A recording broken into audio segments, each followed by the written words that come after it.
ఈశ్వరః గురు సాక్షాత్ పరం బ్రహ్మ తస్మై శ్రీ గురవే నమః. సదాశివ సమారంభాం వ్యాస శంకర మధ్యమాం అస్మదాచార్య పర్యంతాం వందే గురు పరంపరా.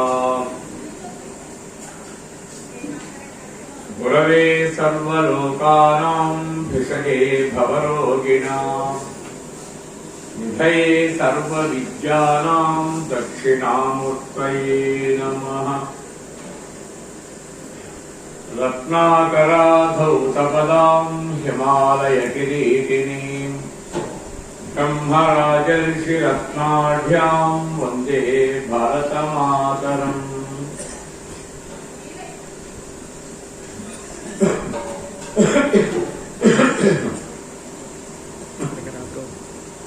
ఈనాటి హిందూ సమ్మేళన కార్యక్రమంలో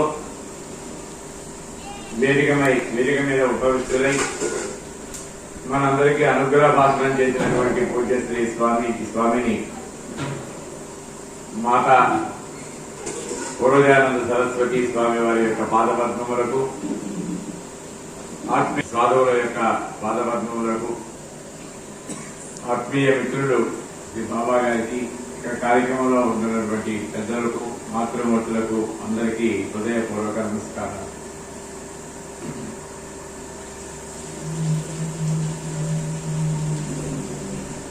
రాష్ట్రీయ స్వయం సేవక సంఘం అనేటువంటి ఒక సంస్థ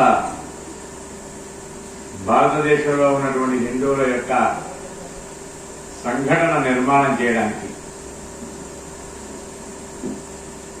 విశాలమైనటువంటి భారతదేశంలో ఉన్నటువంటి హిందువులు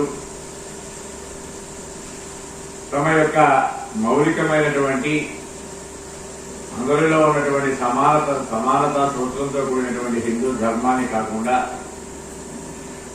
తమ యొక్క భాషకి, తమ యొక్క స్థానికమైనటువంటి గుర్తింపుకి, తమ యొక్క ప్రాంతానికి, తమ యొక్క కులానికి, తమ యొక్క ప్రత్యేకమైనటువంటి ప్రయోజనాలకి ప్రాధాన్యతను ఇచ్చి ఒకప్పుడు ప్రపంచంలో శక్తివంతమైన దేశంగా, సంస్కారవంతమైన దేశంగా, ప్రపంచానికి జ్ఞానభిక్ష పెట్టినటువంటి దేశంగా, జగన్మాతృ స్థానంలో జగద్గురు స్థానంలో ఉన్నటువంటి భారతీయ సమాజాన్ని బానిస సమాజంగా మార్చినటువంటి ఒక సందర్భం ఉంది.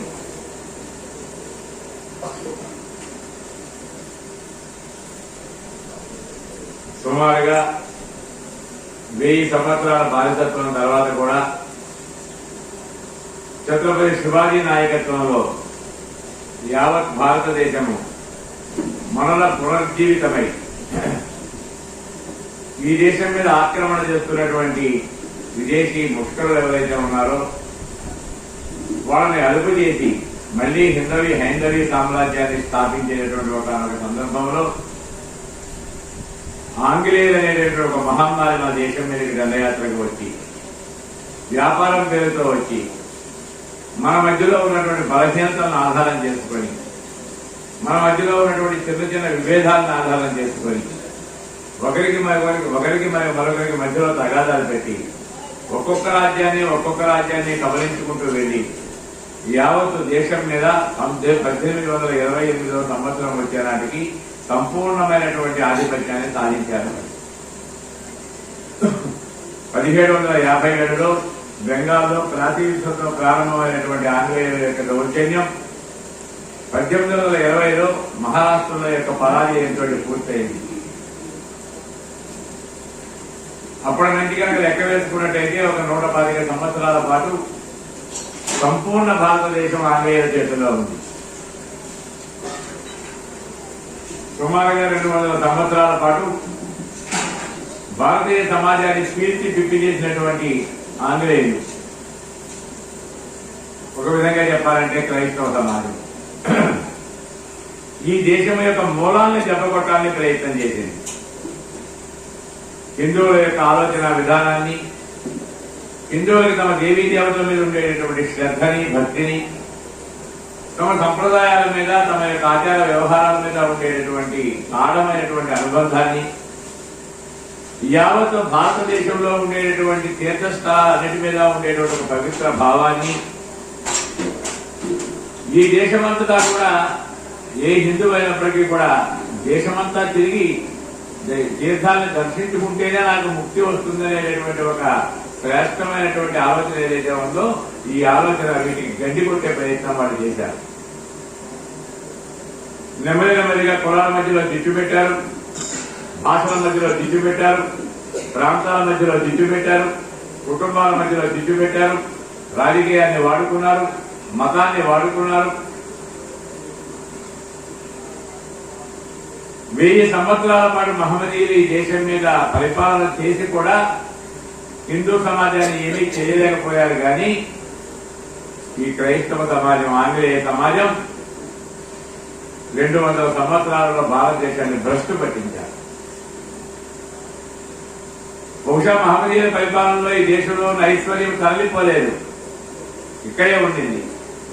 కానీ ఆంగ్లేయుల యొక్క పరిపాలనలో ఈ దేశంలో ఉన్నటువంటి ఐశ్వర్యము పూర్తిగా భారతదేశం నుంచి తరలిపోయి పాశ్చాత్య దేశాలకు వెళ్ళిపోయింది.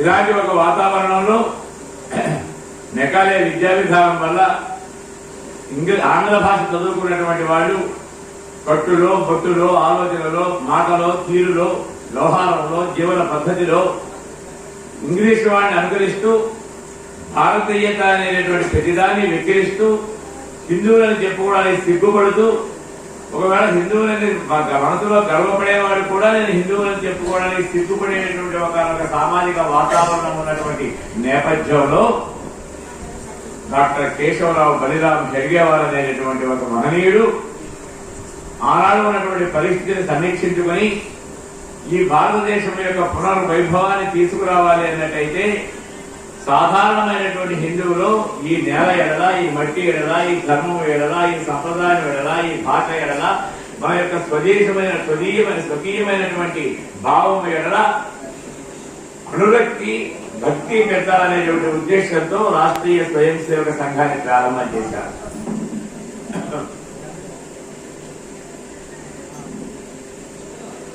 ఆనాడు 100 సంవత్సరాల నాడు కేవలం 10-12 మంది చిన్న పిల్లలతో ప్రారంభమైన రాష్ట్రీయ స్వయం సేవక సంఘం ఇవాళ దేశంలో సుమారు 1,00,000 గ్రామాలలో ప్రతినిత్యము కూడా భారతమాతను స్తుతిస్తూ, భారతమాతని తమ యొక్క కన్నతల్లిగా భావిస్తూ ఆ తల్లి కోసము, ఆ తల్లి సంతానం కోసము, ఈ సమాజం కోసము సర్వస్వాన్ని అర్పిస్తామని ప్రతిజ్ఞ చేసేటటువంటి 40-50 లక్షల మంది కార్యకర్తలు దేశవ్యాప్తంగా ఇవాళ సాధన చేస్తున్నారు.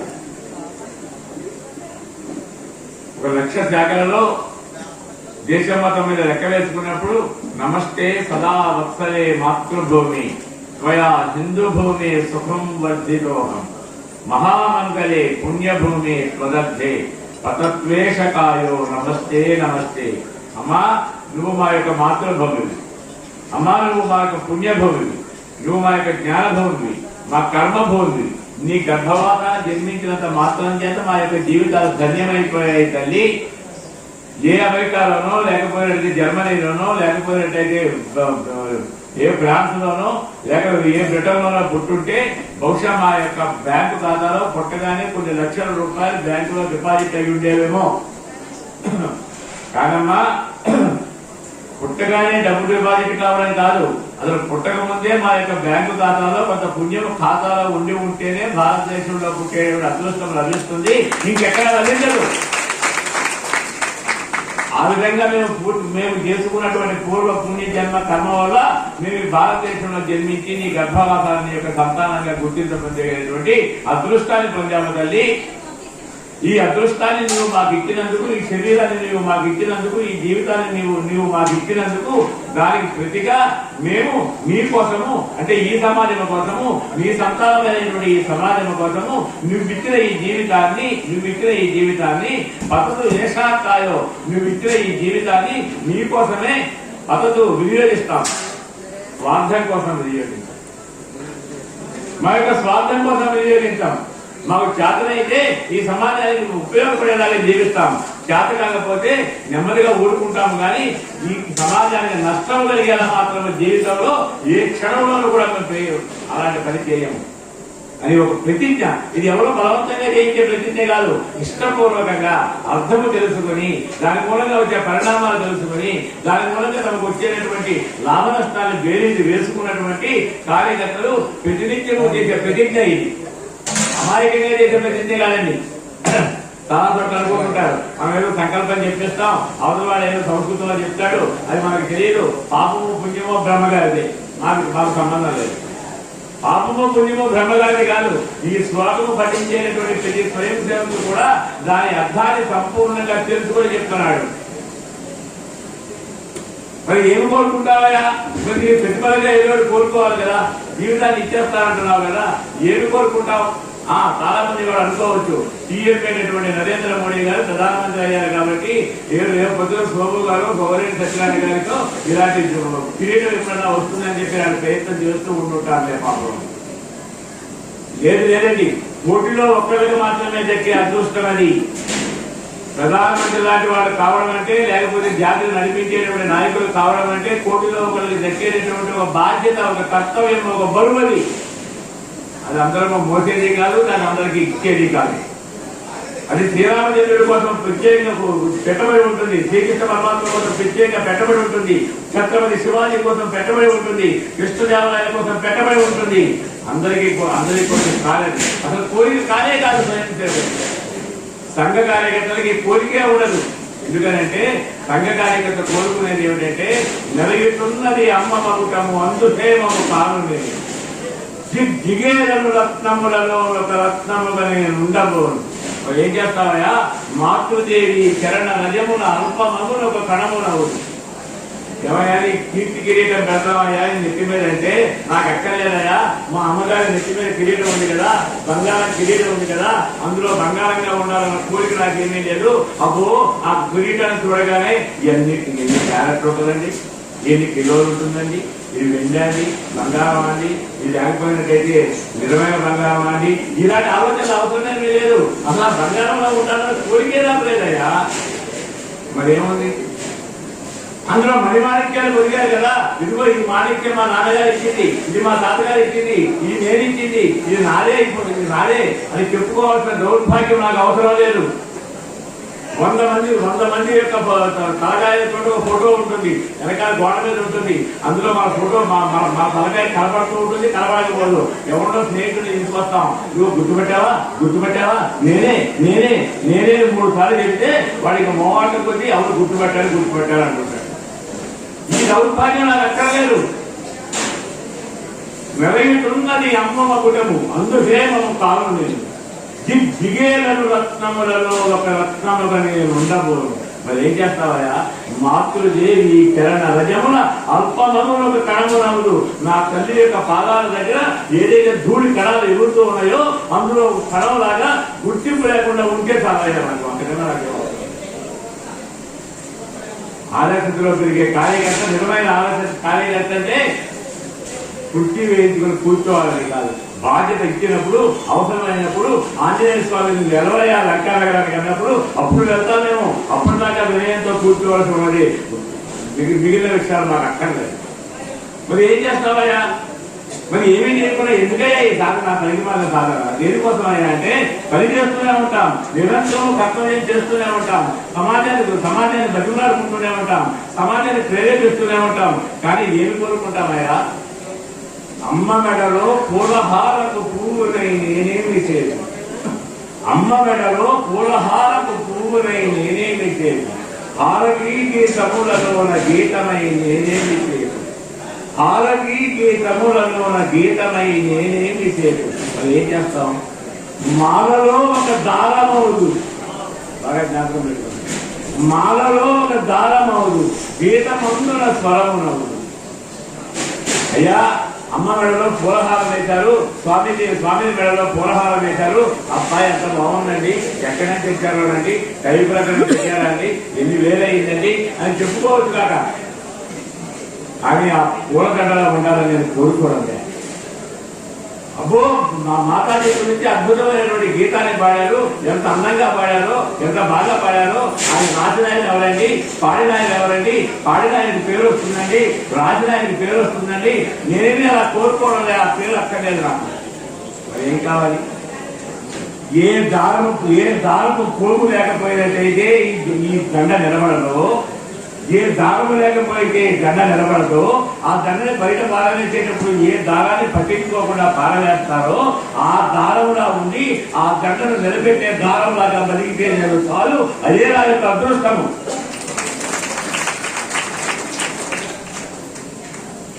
మా మెడలో పూలహారపు పువ్వునై నేనేమి చేయను,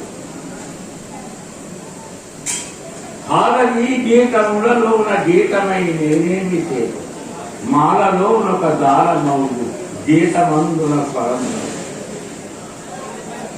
ఏమి కోరుకుంటావాయా?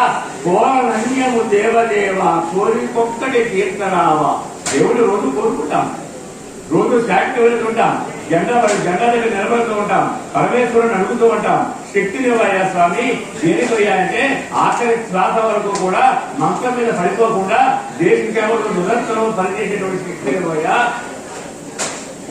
ఈ ప్రపంచంలో ఉండేటువంటి అన్ని దేశాలు ఎత్తి వచ్చినప్పటికీ కూడా మా భారతదేశంలో వీరులందరూ కలిసి వాళ్ళ నిర్వహించగలిగేటటువంటి అజేయమైనటువంటి శక్తిని నా యొక్క సోదరులకు ప్రసాదించవయ్యా, నా అక్కడికి ప్రసాదించవయ్యా, నా అనంతములకు ప్రసాదించవయ్యా అని ప్రతిరోజు ప్రార్థన చేస్తాం.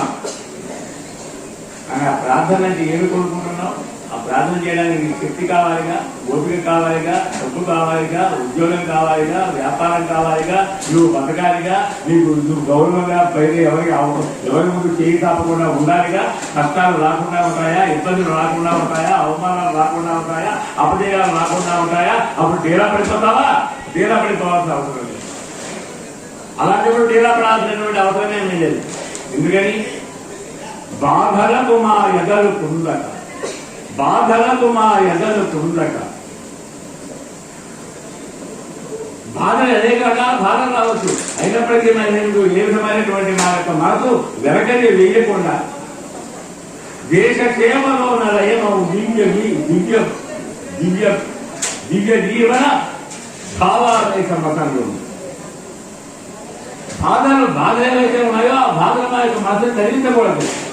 కానీ దేశ సేవ చేయాలనేటటువంటి ఒక దివ్య భావావేశం ఏదైతే ఉన్నదో ఆ దివ్య భావావేశం మూలంగా మేము పనిచేసేటటువంటి ఒక ఉత్సాహాన్ని నాకు ఇవ్వవయ్యా, ఉత్సాహాన్ని నాకు. కాలవాహినిలో క్షణంపై కలసిపోయిన జీవితం లేదు, కాలవాహినిలో క్షణంపై కలసిపోయిన జీవితం లేదు. ఎన్ని లక్షల సంవత్సరాలు కలిగాయో, నేను బతికిన 50 సంవత్సరాలు 60 సంవత్సరాలు ఏ పట్టుకొస్తాయి. కాబట్టి ఒక క్షణం మాత్రమే. కానీ ఈ క్షణాన్ని ఎలా జీవించాలో తెలుసా నాకు? రాష్ట్ర సౌధపు మూలశిలనై వరనగా ఒక వరమ సంఘం. నాకు భవనంగా ఉండాలని లేదు, సుమాది రాయిగా ఉండాలని ఉంది. ఇలాంటి భావావేశంతో 100 సంవత్సరాల తపస్సు చేసింది రాష్ట్రీయ స్వయం సేవక్. 1947లో దేశం 2 ముక్కలైనప్పుడు 40 లక్షల మంది హిందువులు ప్రాణాలు అరిచేతిలో పట్టుకుని తమ ప్రాణాన్ని మానాన్ని మాత్రమే కాపాడుకుని ధనానంతటిని వదిలిపెట్టి భారతదేశానికి రావాల్సి వస్తే ఆనాడు అఖిల భారత అధ్యక్షుడు చెప్పారు, ఆఖరి హిందూ ప్రాణాలతో తమ ప్రాణాలతో భారతదేశంలో అడుగు పెట్టేంత వరకు కూడా అక్కడ ఉన్నటువంటి మన కార్యకర్తలు తమ స్వస్థలాన్ని వదిలిపెట్టి రాకూడదు, వాళ్ళని రక్షిస్తూనే ఉండాలి. అలాంటి ప్రయత్నంలో 6,000 మంది స్వయం సేవకులు ఆ రోజు ప్రాణాలు వదిలిపెట్టారు. మనకి ఆశ్చర్యం చేస్తుంది. స్వర్గీయ జవహర్లాల్ నెహ్రూ గారికి రాష్ట్రీయ స్వయం సేవక సంఘం అంటే అపరిమితమైన కోపం ఉండేది ఒకప్పుడు. ఆయన అనేవారు, RSS కి ఒక చెట్టు భూమి కూడా దొరికింది మన భారతదేశంలో, వాళ్ళని అడుగుచేస్తాను అని బహిరంగంగా చెబుతూ ఉండేవారు. మంచిది, ఆయన విశ్వాసం అది, ఆయన అర్థం చేసుకున్నారు, మనం ఏం చేయగలిగారు. కానీ 1942లో చైనా యుద్ధం జరిగినప్పుడు ఆయన ప్రత్యక్షంగా తన కళ్ళతో చూశారు. ఏ విధంగా అంటే దేశమంతా నిస్తేజమై, దేశమంతా కూడా నిర్వీర్యం అయిపోయి, దేశమంతా అవమాన భావంతో కుంగిపోతున్న సమయంలో రాష్ట్రీయ స్వయం సేవక సంఘ కార్యకర్తలు సైనికులతో భుజం కలిపి యుద్ధ భూమిలో ఫ్రంట్ లైన్కి వెళ్ళి వాళ్ళకి ఆహార పదార్థాలు సప్లై చేయడము, ఆయుధాలు సప్లై చేయడము, వాళ్ళకి కావలసిన సౌకర్యాలు ఏర్పాటు చేయడము, ఏ విధమైన శిక్షణ లేనటువంటి సాధారణ కార్యకర్తలు సైనికులలాగా సైనికులతో కలిసి పనిచేయడం చూసిన తర్వాత ఆయన అన్నారు, 62 జనవరి 25వ తేదీ రాత్రి 11 గంటలకి ఢిల్లీ ఆర్ఎస్ఎస్ కార్యాలయానికి ఫోన్ వచ్చింది. అక్కడ ఉన్నటువంటి ఒక సాధారణ కార్యకర్త ఫోన్ ఎత్తారు. అవతల నుంచి ఫోన్లో అడిగా చెప్తున్నారు, సీఎంఓ ఆఫీస్ నుంచి ఫోన్ చేస్తున్నామని, ప్రైమ్ మినిస్టర్ ఆఫీస్ నుంచి ఫోన్ చేస్తున్నామని. ఆ ఇతర కార్యకర్త కంగారు పడిపోయారు. ఏంటంటున్నారండి అన్నాడు. ఎందుకంటే సరిగ్గా ఉన్నారో లేదో అని. లేదు ప్రైమ్ మినిస్టర్ ఆఫీస్ నుంచి ఫోన్ వచ్చింది. అలాగేనండి, ఎవరిని పిలవమంటారండి, ఎవరు మాట్లాడుతున్నారని చెప్పమంటారండి అని. ఇప్పుడు మరింత షాకు, ప్రైమ్ మినిస్టర్ గారు మాట్లాడతారట, ప్రధానమంత్రి గారు మాట్లాడతారట. యువత ఉన్నటువంటి వాడు ఏమైపోతారండి, గరిగడ ఉడిపోడు, కంగారు పడిపోడు, ఏమైపోతాడు. లోపలికి వెళ్ళాడు, పెద్ద ఆయన లేరు, ఒక ప్రాంత ప్రచారం గారు ఉన్నారు, ఆయన తీసుకొచ్చారు. ఆయన ఫోన్లో ఆయన కంగారు పడిపోతున్నారు. చెప్పండి స్వామి, నేనేం చేయగలను మీకోసం. జవహర్లాల్ నెహ్రూ గారు అన్నారు, మీరు నాకేమీ చెయ్యక్కర్లే, కానీ ఒక ఫేవర్ చేయాలి. ఏంటి స్వామి, నేనేం చేయగలను? ఏమీ లేదు, రేపు గణతంత్ర దినోత్సవం కదా, రేపు రిపబ్లిక్ డే కదా, నేను ఒక వారం రోజులుగా ఆలోచించుకుంటున్నాను. నా మనసులో నాకు బలంగా కోరిక కలిగింది, మన సంఘ కార్యకర్తలు ఎంత ఎక్కువ మంది వీలైతే అంత ఎక్కువ మంది పూర్తి యూనిఫారంతో రేపు రిపబ్లిక్ డే ఉత్సవంలో తవాతులో పాల్గొవాలి. తవాతు గుండె ఆగిపోయేంత పని అయిందని. అప్పటికప్పుడు ఆ రోజుల్లో లైట్నింగ్ కాదు తప్ప వేరే కాలేదు. ఆ రోజు గురుజీ ఎక్కడో ఉన్నారు, ఆయన ఫోన్ చేసి చెప్పారు. గురుజీ అన్నారు, వెంటనే సమీకరించండి మనవాళ్ళని, రాత్రికి అందరికీ కబురు చేయండి అని. రాత్రి 12 గంటలకు ప్రారంభం చేస్తే ఉదయం 9 గంటల కల్లా సుమారుగా 3200 పైసలకు స్వయం సేవకులు పూర్తి యూనిఫారం తోటి ఆ రోజున 63 గణతంత్ర దినోత్సవ వేడుకల్లో పాల్గొన్నారు, కవాతులో పాల్గొన్నారు. చాలా మంది కాంగ్రెస్ నాయకులు అడిగారు జవహర్లాల్ నెహ్రూ గారిని, ఇదేంటండి మీరేంటండి వాళ్ళని పిలిపించి కవాతులో పాల్గొనడం ఏంటండి అని. జవహర్లాల్ నెహ్రూ గారు అన్నారు, ఆ రోజున వాళ్ళు దుర్మార్గులని నేను అన్నాను. ఇవాళ నేను నమ్ముతున్నాను వాళ్ళంత దేశభక్తులు లేదని. నేను నిర్వీర్యమైపోయినప్పుడు, నా మనసు పూర్తిగా కథాలుగానే ఉన్నప్పుడు ఈ దేశానికి ఇంత ఆశాజ్యోతుందని వాళ్ళు నాకు రుజువు చేసి చూపించారు. మీరు ఎవరు మాట్లాడాల్సిన అవసరం లేదు. ఆయన మనల్ని వ్యతిరేకించినప్పుడు మనసా వాచ కర్మణ వ్యతిరేకించారు, అభ్యంతరం లేదు. ఆయన నమ్మినప్పుడు మనసా వాచ కర్మణ నమ్మారు, మనకు చాలా సంతోషం. శత్రువుని కూడా మనసు మార్చగలిగేటటువంటి ప్రవర్తన నియమావళి ఉన్నటువంటిది రాష్ట్రీయ స్వయం సేవక సంఘం. దేశంలో మనకి తెలుసు, 1975లో ఎమర్జెన్సీ వచ్చినప్పుడు ఇందా బాబా గారు చెప్పారు, నాలాంటి సాధారణ కార్యకర్తలు సుమారుగా 1,80,000 మంది ఇంటర్మీడియట్ చదువుతున్న వాళ్ళు, డిగ్రీ చదువుతున్నటువంటి వాళ్ళు, పోస్ట్ గ్రాడ్యుయేషన్ చేస్తున్నటువంటి వాళ్ళు, డాక్టర్లు, లాయర్లు, లేకపోయినట్టయితే ప్రొఫెషనల్స్, అనేక మంది హెడ్ మాస్టర్స్, ప్రిన్సిపాల్స్ జైలుకు వచ్చారు. స్వచ్ఛందంగా వచ్చారు. ఎవరో వాళ్ళకే వాళ్ళు అరెస్ట్ చేసి తీసుకుపోలేదండి. మేము అరెస్ట్ అవుతామని వచ్చారు. అరెస్ట్ అయితే మధ్యాహ్నం అరెస్ట్ అయితే సాయంకాలం ఇంటికి పంపించే రోజులు కాదది. లోపలికి వెళితే వస్తారో వారో తెలియని రోజులు. అయినప్పటికీ కూడా సత్యాగ్రహం చేసి ముందుకు వచ్చారు. శ్రీమతి ఇందిరాగాంధీ గారు ఇవాళకి కూడా ఆ రోజు ఆవిడ మీద యుద్ధం చేశాం మేము. కానీ ఇవాళకి కూడా ఆవిడ నాకు చాలా గౌరవం. ఎందుకంటే ఆవిడ చాలా టఫెస్ట్ ప్రైమ్ మినిస్టర్. ఒక అజ్ఞానం వల్ల రాజకీయ తప్పడుగు వేసింది ఆవిడ. ఆ తప్పడుగు చెప్పిన తర్వాత ఆవిడ నేను మళ్ళీ ఇలాంటి పొరపాటు చేయలేని చెప్పింది ఆవిడ. కాబట్టి ఇందిరాగాంధీ మీద పోరాటం కానీ బాగా జ్ఞాపకం పెట్టుకొని, ఎవరైనా సరే ఒక వ్యక్తి తన అత్యున్నత స్థానంలోకి వెళ్ళిన తర్వాత నియంత్రణతో పోకడకపోతే దాన్ని ఎదిరించడానికి సమాజంలో శక్తి ఉండాలా. వాడు దేవేంద్రుడైనా సరే, పరమశివుడైనా సరే, మరొకడైనా సరే, నువ్వు తప్పు చేస్తున్నావని చెప్పగలిగే డబ్బు సమాజంలో ఉన్నప్పుడు నాయకులు కూడా తమను తాము సరి చేసుకుంటారు. రామజన్మ ఉద్యమంలో 500 సంవత్సరాల ఉద్యమాన్ని ఏ విధంగా సరళంగా నడిపించి ఈ దేశంలో ఒక పరిణామాలను మనం తీసుకొచ్చామో మనకు తెలుసు. ఈ విషయాలన్నీ ఎక్కువ చెప్పలేదు. కానీ రాష్ట్రీయ స్వయం సేవక సంఘము ఇవాళ 100 సంవత్సరాలు పూర్తయిన సందర్భంగా దేశంలో ఉన్నటువంటి అనేక మంది పెద్దలు ఇలాంటి హిందూ సమ్మేళనాలు నిర్వహిస్తున్నారు. ఇది ఆర్ఎస్ఎస్ నిర్వహించినదే కానీ పెద్దలు నిర్వహిస్తున్నారు. దేనికోసము? ఇలాంటి సందర్భంగా ఒకసారి హిందూ సమాజం కావాలి.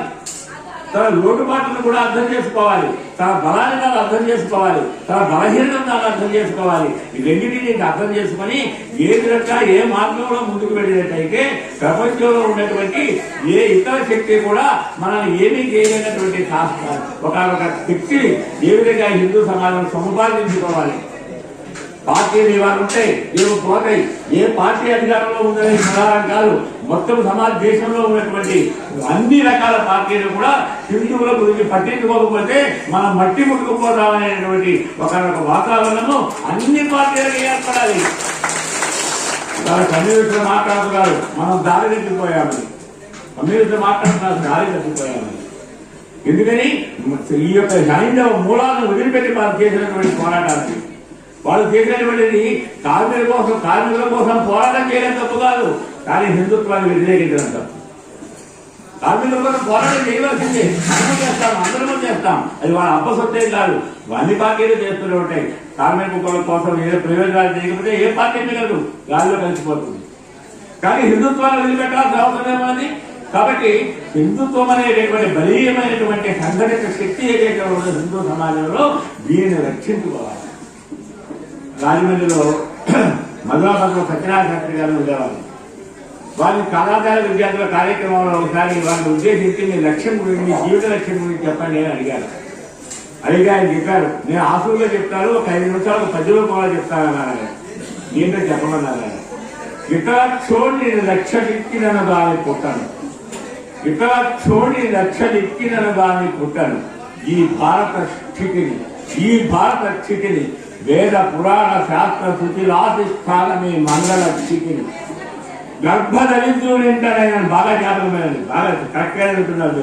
గర్భదలిద్దునింటారైనాను క్షేమంతుగా పుట్టి సువతినై సాగినన్న భావం ఇది దైవ జ్ఞాన సంస్కారమే. ఆయన అన్నాడు, కొన్ని కోట్ల రూపాయలు నా ముందుకు పోయి అమెరికాలో పుడతావా, జర్మనీలో పుడతావా, జపాన్లో పుడతావా, లండన్లో పుడతావా అంటే నేను పుట్టనని చెప్తా. ఎంత డబ్బి నేను పుట్టను, కానీ ఎక్కడ పుడతాను తెలుసా? ఈ భారతదేశంలోనే పుడతానని చెప్తాను. ఎందుకంటే వేద పురాణ శాస్త్ర శుచిరాశి స్థానమే మంగళ స్థితి. ఇది మంగళప్రదమైనటువంటి భూమి. ఇది ఈ భూమిలో ఎక్కడ పుడతాను తెలుసా? జమీందారు ఇంట్లో పుడతావా, ప్రధానమంత్రి ఇంట్లో పుడతావా, రాష్ట్రపతి ఇంట్లో పుడతావా, చక్రవర్తి ఇంట్లో పుడతావా, పెద్దగోవులో పుడతావా అని నువ్వు అడగక్కలే. ఒక గర్భ దరిద్రుడి ఇంట్లో కూడా నేను సరైనది పుట్టించు, ఆరోగ్యంగా పుట్టించు స్వామి. ఎందుకు తెలుసా? నా యొక్క ధర్మాన్ని పాటించడంలో ఏమాత్రం వెలితం చేయకుండా సువ్రతినే సరిగా ధర్మాన్ని పాటించే వ్యక్తిగా నేను జీవించాలి. అలాంటి జీవితము గర్భదరిద్రుడిపోయినప్పటికీ భారతదేశంలో నేను పుట్టాలని కోరుకుంటున్నాను. ఎంత మహిమాన్వితమైనటువంటి ఆలోచనండి. ఆయన ఆలోచన కార్యకర్త కాదండి, ఆయనకి ఆలోచన తెలియదు అసలు. కానీ ఈ దేశంలో ఉన్నటువంటి అనేక మంది మహిళలకు ఉన్నటువంటి కోరిక, అలాంటి కోరికతో పెరిగినటువంటి వాళ్ళని ఈ దేశంలో ఇలాంటి మహనీయులు ఎక్కడైనా జన్మించారు. ఇవాళ ఆర్ఎస్ఎస్లో ట్రైనింగ్ ఉన్నది. చిన్న పిల్లలను తీసుకొస్తారు, ట్రైనింగ్ ఇస్తుంటారు, పెద్దవాళ్ళు అవుతుంటారు. వాళ్ళకంటూ కొన్ని మనం చెబుతున్నాము కాబట్టి కొంత వాళ్ళ పిల్లలు కలుగుతుంది మనం అనుకోవచ్చు. కానీ సహజంగానే ఈ దేశంలో ఉన్నటువంటి తల్లిదండ్రులు ఒకప్పుడు తమ పిల్లలను పెరగాలని కోరుకున్నారు. దయచేసి అర్థం చేసుకోండి. తమ పిల్లలు కావాలని కోరుకున్నారు, అతిథి నక్షములు కోరుకున్నారు. కాబట్టి అతిథిగత గర్భవాసాలు జన్మించాడు. వామలమూర్తి జన్మించాడంటే అతిథి కోరుకున్నాడండి, కోరుకోకుండా పుట్టలేదండి. వివరామాలు కోరుకున్నది కాబట్టి గరుత్మంతుడు పుట్టాడండి, లేకపోతే పుట్టడండి. కృత్రిమాల కోరుకున్నది కానీ ధర్మరాజు పుట్టాడండి, లేకపోతే పుట్టడండి. కౌశల్యమాను కోరుకున్నాడు కాబట్టి దశరథుడు కోరుకున్నాడు కాబట్టి శ్రీరామచంద్రుడు పుట్టాడండి, లేకపోతే పుట్టడండి. ఈ సమాజంలో కోరుకున్నాడండి కాబట్టి పుట్టారండి. గౌరేశ్వరి తపస్సు చేసింది కాబట్టి స్వామి వివేకానంద గర్భవాసాలు జన్మించారు, లేకపోతే మన వివేకానందుడు ఉండేవాడు కాదు. విజయమాయి కోరుకున్నారు కాబట్టి ఛత్రపతి శివాజీ అమ్మ గర్భవాసాలు జన్మించాడు, లేకపోతే లేరు. ఈ దేశంలో తల్లిదండ్రులు తమ పిల్లలకి ఏమి చెప్పారా అంటే ఇదిగో ఇలాంటి మాటలు చెప్పారు. అది చేయమని తండ్రి ప్రహ్లాదు ఎందుకు చెప్పాడంటే, నాన్నగారు మీరు దారి తగ్గిపోతున్నారు. ఈ దేశంలో సాధారణంగా తండ్రులు ఏం చెప్తారంటే, ఒక హరుణ్ణో ఒక శివుడినో లేకపోతే విష్ణుమూర్తినో ఒక దేవతను నమ్ముకోమని చెప్తారు. నేనే దేవుడని చెప్పాయా, పొరపాటు పడుతున్నావు నాన్నగారు అని చెప్పాడు ఆయన.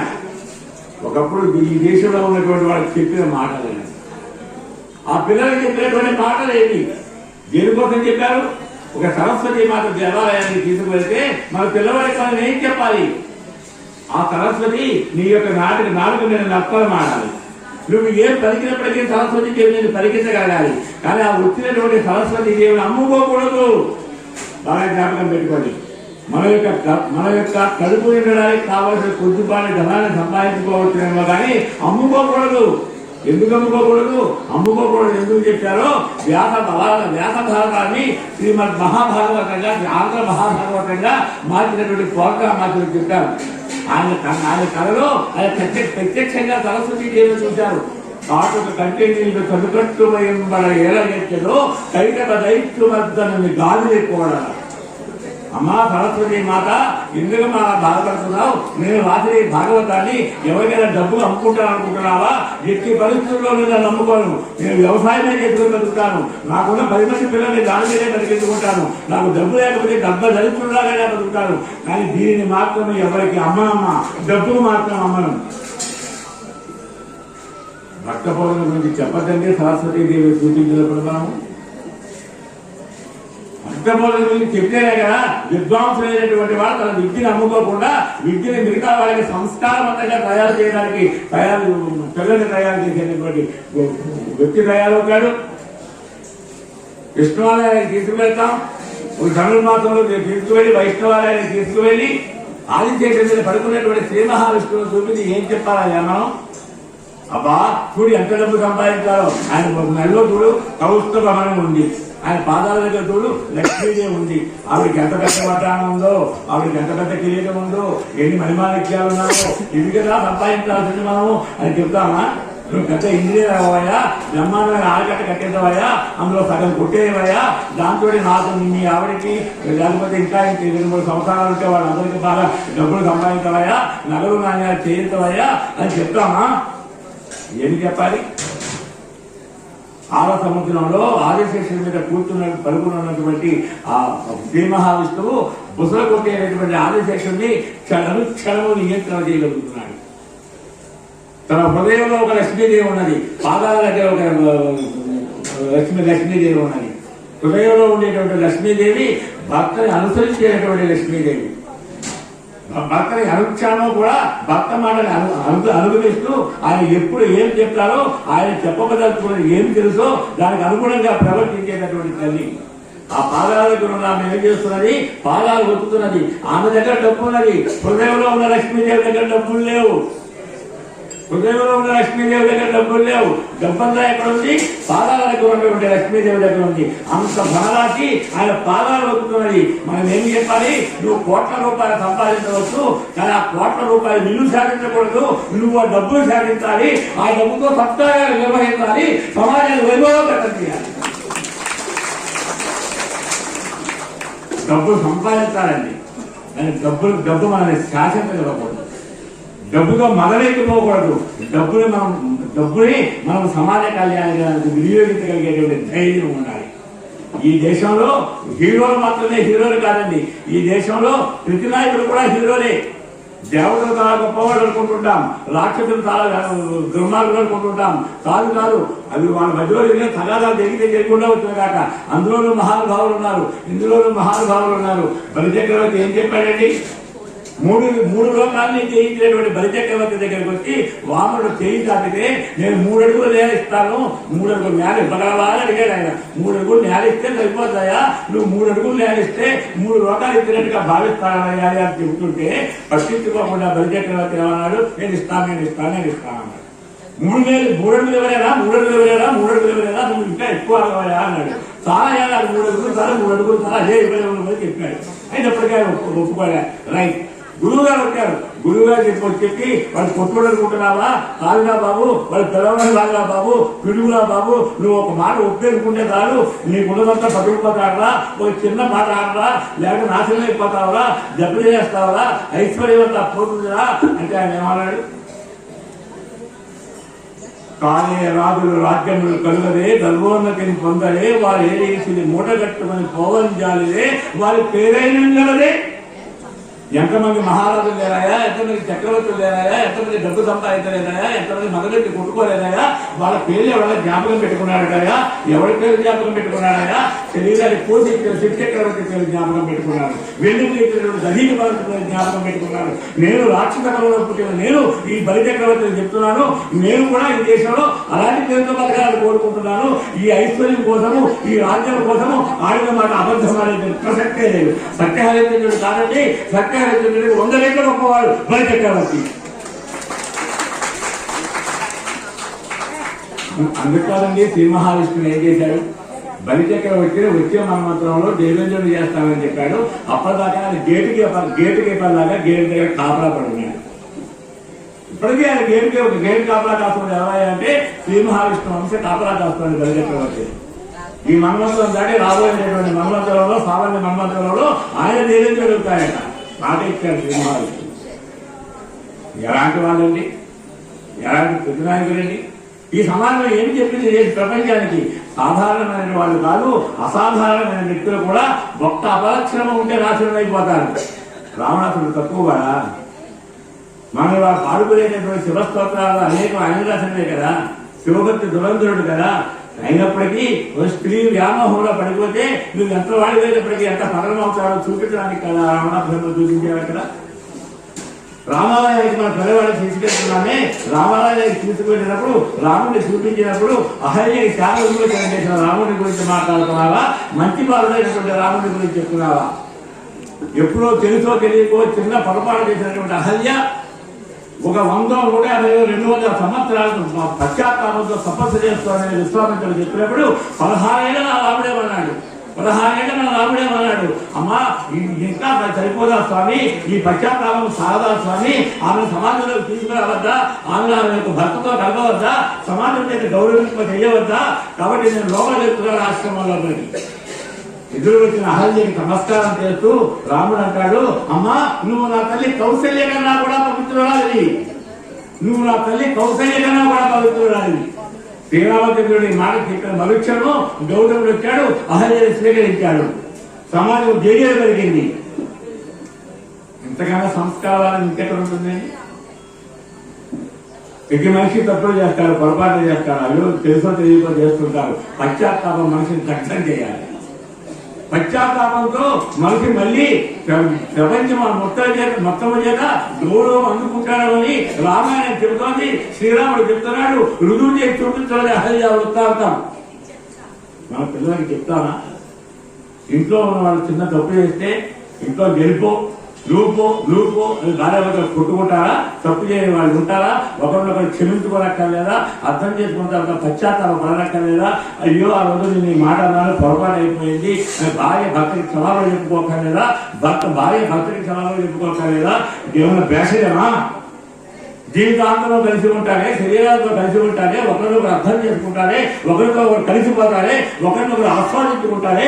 అయినప్పటికీ ఇంత చిన్న అహంకారం వల్ల కుటుంబాలు విచ్ఛిన్నమైపోయేటటువంటి ఒక దౌర్భాగ్య స్థితి భారతీయ సమాజానికి అవసరమా? సీతారాముల ఆదర్శకముగా అంటానే, సీతారాములు ఎన్నిసార్లు కొట్టుకున్నారో మనకు ఎవరికైనా జ్ఞాపకం ఉందండి? ఆవిడ అన్నది అరణ్యవాసానికి వెళ్ళినప్పుడు, రామా ఎందుకయ్యా ధనులు పడాలి, మనకి ఏవో కన్నమూలాలు తిరిగి బతికేయచ్చు కదా మనం అని చెప్పిందాన్ని. మనకి క్షత్రియులు సీత మన దగ్గరికి ఉండాలన్నాడు ఆయన. ఎముకలు కనపడుతూ ఉన్నాయి, నేను రాక్షసులని చంపేస్తానన్నాడు రాముడు. రామా నీకెందుకయ్యా గొడవ? నీ గురించి ఎవరైనా గొడవకు వచ్చారా? నీ జోలికి వచ్చారా? నా జోలికి వచ్చారా? ఎందుకు అనవసరంగా రాక్షసులు చంపేస్తానన్నాడు, పెళ్లి చేస్తామంటే రాముడు అన్నాడు, ధర్మాన్ని పాటించడం కోసము నేను క్షత్రుడిని కాబట్టి క్షాత్ర ధర్మం ఏదైతే ఉందో మొత్తం సాధారణ ప్రజానీకాన్ని రక్షించడం కోసము నేను ఈ పని చేయవలసిందే. ఇలాంటి మాట వద్దని చెప్తే నిన్ను లక్ష్మణుడు కూడా వదిలేస్తాను. ఎంత దుర్మార్గం అండి!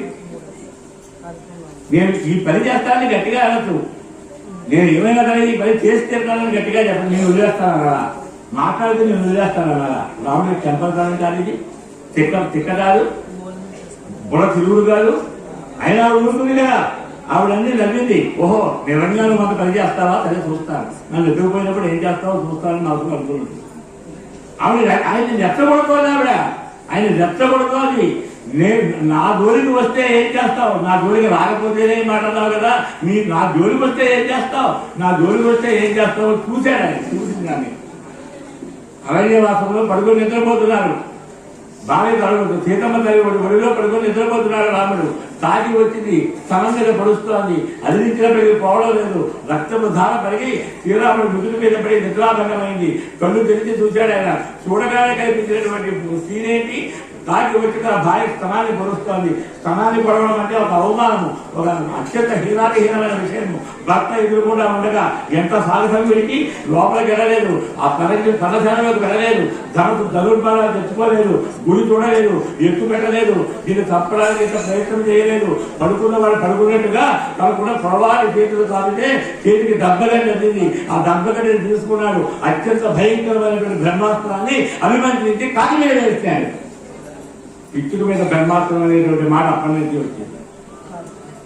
కాకి మీద బ్రహ్మాస్త్రం ఏంటండి, కాకి మీద బ్రహ్మాస్త్రం అంటే అలాంటి సమయంలో తన భార్య కాదు ఎలాంటి స్త్రీ అయినా అవమానపడినట్లయితే రాముడికి ఎంతటి కోపం వస్తుందనేది ప్రత్యక్ష దర్శనమైంది సీతమ్మ తల్లికి, ప్రత్యక్ష దర్శనమైంది దేవతలకి, ప్రత్యక్ష దర్శనమైంది ప్రపంచానికి. వాళ్ళు లెక్కేసుకున్నారు. ఆ సీతమ్మ తల్లిని కనుక వాళ్ళు ఎత్తుకుపోతే అయిపోయారు, అయిపోయారు.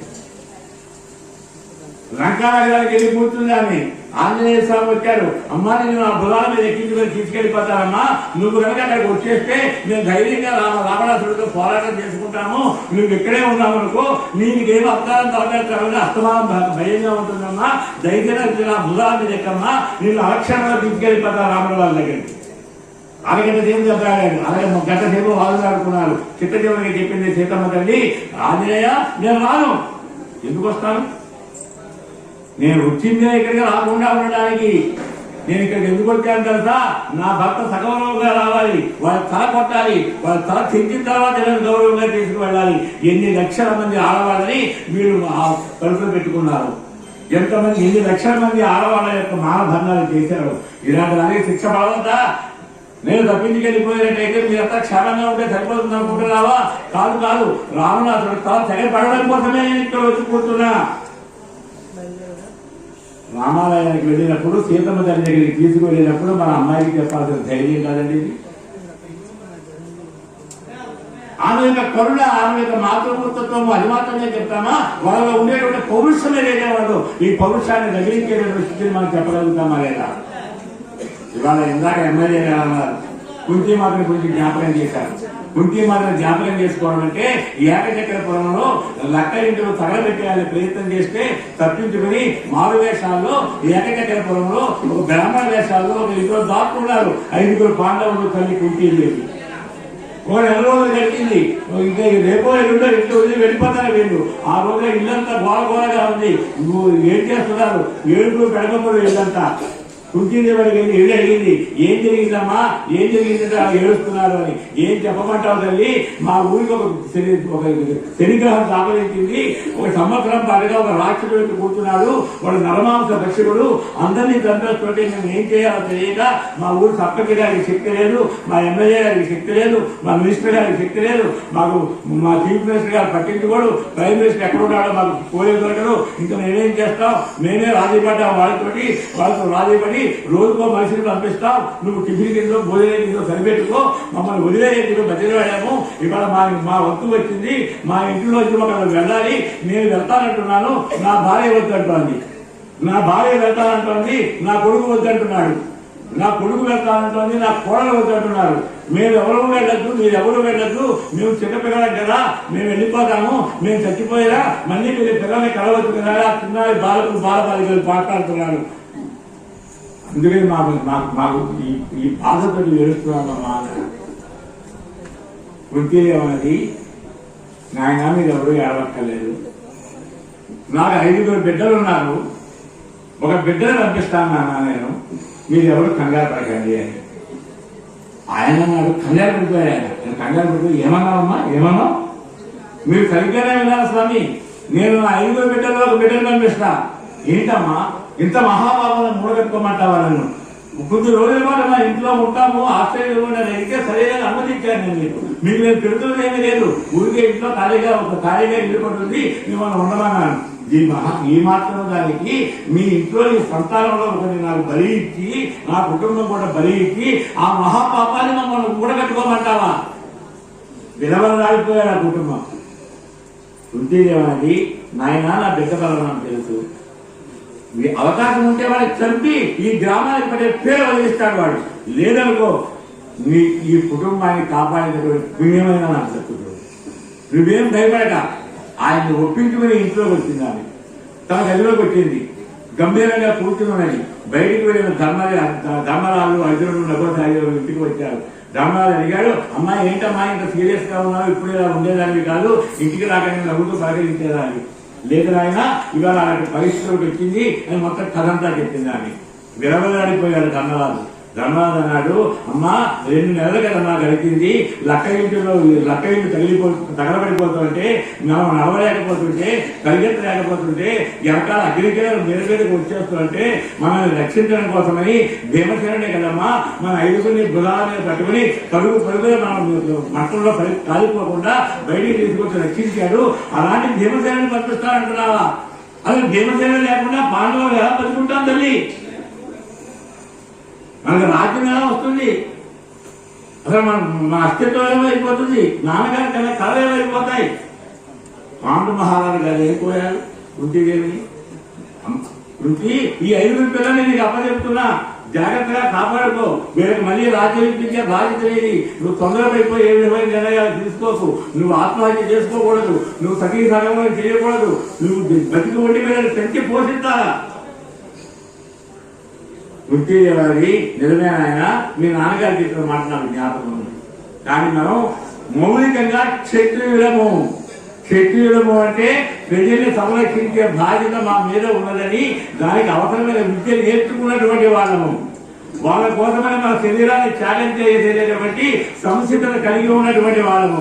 మనకు ఆశ్రయం ఇచ్చిన ఈ ఊరు విలవిలలాడిపోతూ ఉంటే, ఇంత ప్రమాద స్థితిలో ఉంటే, నీలాంటి శక్తివంతులైన 5 బిడ్డలు నా వెనకాల ఉంటే, ఆ రాక్షసుని కుదమట్టించకుండా నేను ఇక్కడ నుంచి నా ప్రాణాలు కాపాడుకోవడానికి మిమ్మల్ని తీసుకుని వెళ్ళిపోయినా సాధ్యమే కాదు.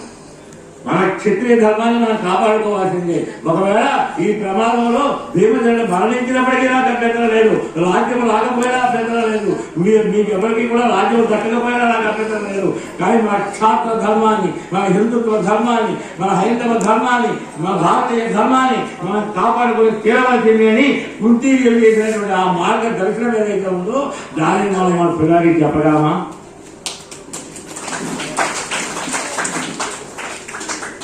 పిల్లల్ని తయారు చేయడంలో, సంస్కర్తను తయారు చేయడంలో మార్గం ఇది కదండి. భువనేశ్వరి దేవి చెప్పింది, వాళ్ళ హెడ్ మాస్టర్ వచ్చారు రోజు ఇంటికి. భువనేశ్వరి దేవికి వచ్చారు, అమ్మా మీ అబ్బాయిని నేను వాళ్ళు అడిగాను, నువ్వు కలెక్టర్ అవుతావా, మెజిస్ట్రేట్ అవుతావా, ఐసీఎస్ ఆఫీసర్ అవుతావా, లేకపోతే వైస్రాయ్ అవుతావా అని అడిగారు. మీ అబ్బాయి అన్నాడు, నేను జట్కావాలని అవుతానండి అన్నాడు. గుర్రంపని నడిపేవాడిని అవుతానండి అన్నాడు. చూడమ్మా మీ పిల్లలు చాలా ఉన్నటువంటి కాస్త మాట్లాడమని. ఆవిడ నవ్వండి, మీరు ఎల్లిదని వేస్తారు, నేను మా అబ్బాయితో మాట్లాడతాను. ఇంటికి వచ్చినటువంటి నరేంద్రుని తీసుకొచ్చింది. ఇదిగో ఈ బ్యాక్ డ్రాప్ కంటే కూడా పెద్ద గోడ ఉందండి. వాళ్ళ చాలా సంపన్నమైన కుటుంబం. వాళ్ళకి పెద్ద 2 గుర్రాల బండిలో రోజు హై స్కూల్ వెళ్ళేవాడు నరేంద్రుడు. కాబట్టి ఆ గుర్రాలు చెప్పి ఆ డ్రైవర్ నడుపుతూ ఉంటే వాళ్ళని చూసి చాలా ముచ్చట పడిపోతూ ఉండేవాడు. మన వెనకాల స్కూటర్ మీద కూర్చుని, మన వెనకాల మోటార్ సైకిల్ మీద కూర్చున్న కుర్రాళ్ళు 10 ఏళ్ళు వచ్చేటప్పటికే డ్రైవింగ్ లైసెన్స్ లేకపోయినా నేను నడిపేస్తాను అడగండి. అలాగే నడుపుతున్నాను వాళ్ళు. చూపించింది ఆ బొమ్మని. ఆ బొమ్మలో ఏముంది? పెద్ద రథం ఉంది. రథంలో అర్జునుడు గరుత్పాదాలతో ఉన్నాడు. ఆ కళ్యాణ్ చేత పట్టుకుని కృష్ణ పరమాత్మ ఉన్నాడు. అర్జునుడి వైపు తిరిగి గీతాబోధ చేస్తున్నాడు. ఆయన నమస్కారం పెట్టి వింటున్నాడు బుద్ధిగా. నరేంద్ర, నువ్వు జట్కావాలా అవుతానన్నాడు కదా? అవునమ్మా అవుతానన్నాను. తప్పకుండా అవ్వాలి, జట్కావాలనే కావాలి. కానీ ఎలాంటి జట్కావాలో కావాలో తెలుసా? భారతదేశం మొత్తాన్ని ఈ రథంలో చూడు. భారతదేశం అనేటువంటి రథంలో కొన్ని లక్షల మంది హిందువుల్ని కూర్చోబెట్టుకుని ఈ పరాయి పరిపాలన తొలగింపజేసే చేయగలిగినటువంటి అర్జునుడిని తయారు చేసినటువంటి గీతా బోధకుడు కావాలి, శ్రీకృష్ణ పరమాత్మ కావాలి. అదే కోరిక, అదే మాట. దాన్ని ఎంత చమత్కారంగా తల్లి తిప్పగలిగిందో, ఆమె తిప్పినటువంటి తిప్పు వల్ల స్వామి వివేకానంద ఈ దేశానికి ఇప్పటికీ కూడా ఎన్ని లక్షల మందికి స్ఫూర్తిదాయకం అవుతున్నాడో, భారతదేశానికి గర్వకారణమైనటువంటి భారతీయుల యొక్క ముద్దు బిడ్డ అయ్యాడో మనందరికీ తెలుసు. ఆ తల్లి మనలాంటి తల్లేగా, ఆ తల్లి మనలాంటి తండ్రేగా. ఒక ఓడుగల్ని పరిపాలించినటువంటి గణపతి దేవుడు తన కుమార్తె మాత్రమే పుట్టింది, కుమారులు కలగలేదు. కానీ ఆయన అనుకున్నాడు, నా కుమార్తెని కుమారులాగే పెంచాలా, నా కుమార్తెకి చక్రవర్తిత్వం ఇవ్వాలా. ఎందుకు నా కుమార్తె చక్రవర్తిని ఎందుకు కాకూడదు? ఆమె పెంచింది అబ్బాయిలాగా పెంచాడు. కానీ అమ్మాయిని చెప్పి తర్వాత బహిరంగం చేసి తర్వాత మహారాణిని చేశాడు. రుద్రమదేవి ఇవాళ భారతదేశ చరిత్రలో ఎంతటి శక్తివంతులైనటువంటి మహారాణియో మనందరికీ తెలుసు. ఒక తల్లి కోరుకుంటే రుద్రమదేవి తయారైంది, ఒక తల్లి కోరుకుంటే వివేకానందుడు జన్మించాడు, మరొక తల్లి కోరుకుంటే ఛత్రపతి శివాజీ జన్మించాడు, మరొక తల్లి కోరుకుంటే వామనుడు జన్మించాడు, మరొక తల్లి కోరుకుంటే ఆంజనేయ స్వామి జన్మించాడు. ఇదిగో ఇలాంటి మహానుభావుల వల్ల వాళ్ళు చెప్పినటువంటి వాళ్ళ యొక్క జీవితాల్లో ఉన్న లక్షణాల వల్ల మన యొక్క సంతానం ఇలాంటిగా నేర్చుకోవాల్సింది. కృష్ణాలయానికి తీసుకువెళ్ళాం, కృష్ణ పరమాత్మను చూపించి ఏం చెప్తాం? ఆయనకి ఏమంటే భార్య అని చెప్పాల్సిన అవసరం నీకు లేదు. వాడు ఎలాగో చేసుకుంటాడు, తర్వాత వాడు ఓపుకుంటే ఏమన్నా చేసుకుంటాడు, ఓపిక లేకుంటే అసలు చేసుకోలేదు. అది కాదు కదా మనం చెప్పాల్సింది. 16,000 మంది 16,800 మంది రాజకన్యల్ని ఎక్కడ పడితే అక్కడ అపహరించి తీసుకుని వచ్చి వీళ్ళందరినీ కూడా దేవుడికి బలిస్తారని చెప్పి చెరసాలలో పెట్టాడు నరకాసురుడు. 16,800 మందిని నరకాసురుడిని బంధించి వాడిని చంపి విడిపించాడు కృష్ణుడు. అంతమందికి ఉత్తరాలు రాయించాడు, అందరి యొక్క ఇళ్ళకి కొమ్ములు పంపించాడు. మీ అమ్మాయిలు విడిపించబడ్డారు, క్షేమంగా తీసుకోరండి, జాగ్రత్తగా తీసుకోరండి, ఆ జాగ్రత్తగా చూసుకోండి. దురదృష్టం ఒక్క తండ్రి కూడా ముందుకు రాలేదని జ్ఞాపకం పెట్టుకోవాలి. ఒక్క తండ్రి కూడా ముందుకు రాలే. నరకాసురుడు చెరసాలలో ఉన్నారట. వీళ్ళ శీలం ఎలా ఉంటుందో ఎవరికి తెలుసు. అవమాన భారం కదా. ఎత్తుకుపోతుంటే బావిని రక్షించుకోలేదు కానీ పిల్లల్ని అక్కడి నుంచి చెరసాలకు వచ్చిన వాడు మన ఇంటికి వస్తే అవమానం అట. కృష్ణుడు చేసిన పని ఏంటండి? ఆ రోజు ఆయన నిర్ణయం తీసుకున్నాడు, ఈ 16,800 మంది అనాథలు కాదు, వీళ్ళందరూ కూడా అభాగ్యులు కాదు, ఈ సమాజం మీద వంచితపడ్డవాడు కాదు, ఈ సమాజం మీద అవహేళన చేయవలసిన వాడు కాదు. వీళ్ళతో పాతివత్యంతోనే అక్కడ ఉన్నారు, భగవంతుడు వస్తాడనే విశ్వాసంతో జీవించి ఉన్నారు వాళ్ళు. నేను చెప్తున్నాను, వీళ్ళందరూ కూడా నా భార్యలే. వాళ్ళ నా భార్య లేదు. ఈ నా భార్యని ఎవరైనా ఒకరు అవమానం చేస్తే చూడగలిగితే నాదిగా చెక్కొడతాను. శ్రీరాముడిని కాదు, నేను శ్రీకృష్ణుడిని. శ్రీరాముడిని కాదు, అందరూ అవహేళన చేస్తే అడవిది పంపించడానికి శ్రీకృష్ణుడిని నేను. ఇవాళ ద్వాపరయుగంలో ఉన్న శ్రీకృష్ణుడిని నా భార్యగా ప్రకటించబడ్డ వాళ్ళ గురించి ఎవరైనా రహస్యంగా చిన్న మాట తెలిస్తే వాళ్ళ తల తెగిపడవలసిందే. ఇది కదా మనం నేర్పవలసింది మన పిల్లలకి. అన్యాయం అయిపోయినటువంటి వాళ్ళని మళ్ళీ వెనక్కి తీసుకువచ్చి గౌరవస్థానాన్ని కల్పించాలా?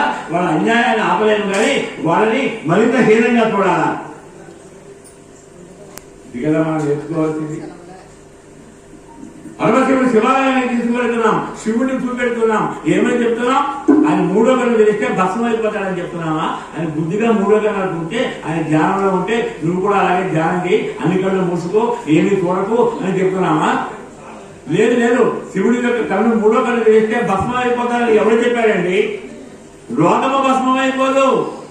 ఆయన 3వ కన్ను తెలిస్తే భస్మం అయిపోయేది అజ్ఞానము, ఆయన 3వ కన్ను తెలిస్తే భస్మం అయిపోయేది అన్యాయము, ఆయన 3వ కన్ను తెలిస్తే భస్మం అయిపోయేది మన ఒంట్లో ఉన్నటువంటి మదము, కామము.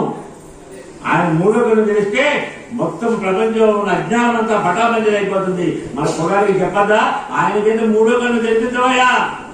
ఆయన 3వ కన్ను తెలిస్తే ఆ జ్ఞాన నేత్రంతో నిన్ను చూస్తే నువ్వు కూడా పరమశివుడు అయిపోతావు. శివుడే తానై శివుని కొలిచినట్టుగా. శివుడిని ఎలా కొలిచారయ్యా? శివుడే తానై శివుని కొలిచినట్టుగా. శివుడు తానై నేనే శివుడిని అనుకుని శివుడిని పూజించాలట. నేను శివుడిని కావాలనుకోవాలట, నేను రాముడు కావాలనుకోవాలట, నేను కృష్ణుడు కావాలనుకోవాలట, నేను ఆంజనేయ స్వామిని కావాలనుకోవాలట, నేను సుభాష్ చంద్రబోస్ని కావాలనుకోవాలట, నేను సావర్కర్ని కావాలనుకోవాలట, నేను కనుగోలు ప్రకాశం పంతుని కావాలనుకోవాలట, నేను అల్లూరు సీతారాముని కావాలనుకోవాలట, నేను శివాజీని కావాలని అనుకోవాలట. ఇలా అనుకోకుండా వాళ్ళందరికీ నేను పూజలు చేస్తాను, దేవాలయాలు కడతాను, కొబ్బరికాయలు కొడతాను, నేను అందరికీ కూడా అభిషేకాలు చేస్తాను, నా దేశాన్ని రక్షించాలంటే ఎవడు రక్షించడు, నువ్వు వాళ్ళ తయారీకి దేశాన్ని రక్షణ.